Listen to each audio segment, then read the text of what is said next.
Okay, welcome back. We're gonna do some super quick DIYs, boho inspired. All right, the first one is gonna be a planter. I'm taking a small planter and a bigger planter from the Dollar Tree, and I'm just gonna stack them and hot glue them together at the little top lippy thing so that they stick together. I'm using Gorilla Hot Glue.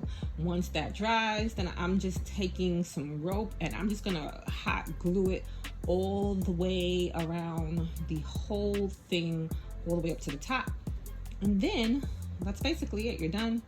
You can put your plant in it, and that's it. And it's super cute, super easy, and it's boho type to me, like inspired. All right, so let's now go on to the next one. All right, so for the next one, it is another super quick and super easy Dollar Tree one. It is another planter. All right, for this one, I have the little wood squares and rectangles from the Dollar Tree, and I'm just gonna glue the square one into a box and the rectangle one into kind of a little shape. I made two sets and like kind of angled them out when I hot glued them, and then glued those two together to make the shape that I wanted to make. On both, you're gonna need to put a bottom in if you wanna use it as a planter, so that you can do that. For the other one, I used this regular square. For the other one, I made something out of cardboard. And then I'm just taking these dowels and I'm gonna put them at the seams of everything, and also for the legs, so the planter can stand up and look super cute when it's done. And then we paint it. Oh, wait, that's my helper, okay? So then you paint it whichever color or whichever way you want, and that's it. And you have a super cute little planter. I left the shaped one, the color inside. The other one I painted black inside. But that's super cute, super modern, and still has that little boho flair to it.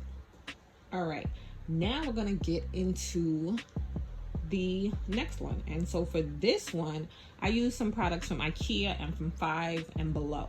All right, so I have these two garbage cans from Ikea and a tabletop from Five and Below.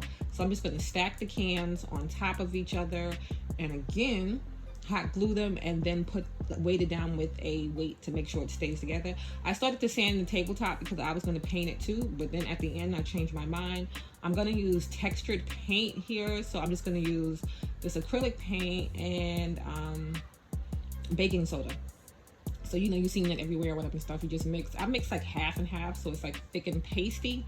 So you just mix in your paint and your baking soda, and about this amount was good enough to cover the whole thing. If you wanted it to be real thick where you couldn't see the lines, you would just keep building on. But I wanted to see the lines in the can, so you're just breaking it up. You're gonna finish it off till it looks the consistency that you want, and then just paint the cans with it. Like I said, I was dripping on the tabletop because my intention was to paint the tabletop, but when I seen it when it was done, I was like, oh, I like it this way with the white, like creamish like, and the wood, so I left it that way. But once that's all dry and stuff, you can just put your tabletop on, and again I just used the Gorilla Hot Glue and stuck that on there. You can too if you want to use like a Dollar Tree plate or something like that to put on the top, but I wanted the table bigger, the top bigger than the bottom. And then this is it, and it's done. So I hope you liked. I tried to go through these real quick. If you did, give it a big old thumbs up, and I will see you in the next one. Bye.